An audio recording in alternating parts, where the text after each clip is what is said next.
Global ইসলামের সাবেক NRB global ব্যাংকের সাবেক ব্যবস্থাপনা পরিচালক প্রশান্ত কুমার পিকে হালদারের 3 সহযোগীরা জামিন আবেদন মঞ্জুর করলেন কলকাতার আদালত।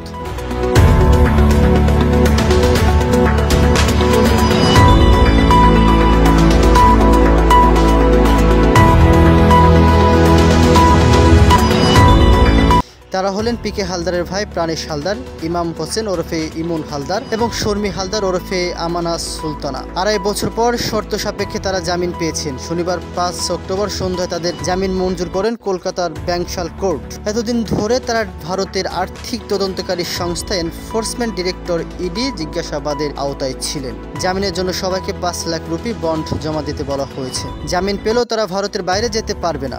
আদালতের প্রতিটি শুনানিতে উপস্থিত থাকতে হবে তাদের। আগামী সোমবার 7 অক্টোবর তাদের জামিন হতে পারে। এদিন সকালে পিকে হালদার সহ 6 অভিযুক্তকে আদালতে তোলা হয়। অভিযুক্তদের আইনজীবী মিলন মুখার্জি সবারই জামিনের আবেদন করেছিলেন। তাতে বাধা দেয় ইডির আইনজীবী অরিজিৎ চক্রবর্তী। ইডির পক্ষ থেকে বলা হয়, মামলার ট্রায়াল শুরু হয়েছে, জামিন দেওয়া ঠিক হবে না। মিলন মুখার্জি বলেন, 2.5 বছর হয়ে গেছে। ভারতীয় আইন অনুযায়ী মানি লন্ডারিং মামলায় অভিযুক্তরা দোষী সাব্যস্ত হলে 7 বছর জেল হতে পারে, কিন্তু তার আগে 2.5 বছর জেল হেফাজতে থাকলে তাকে জামিন দেওয়ার কোনো সমস্যা থাকতে পারে না। দুই পক্ষের বদনবদ শোনার পর 3 জনকে শর্ত সাপেক্ষে জামিন দেন আদালত। প্রশান্ত হালদার ওরফে শিবশঙ্কর হালদার, স্বপন কুমার মিস্ত্রি এবং উত্তম কুমার মিস্ত্রি জামিন না মঞ্জুর করেন আদালত। আগামী 8 নভেম্বর মামলার পরবর্তী শুনানির দিন ধার্য করা হয়েছে। 2022 সালের 14 মে পশ্চিমবঙ্গের উত্তর 24 পরগনার বৈদিক ভিলেজ থেকে হালদারের গ্রেফতার ইডি।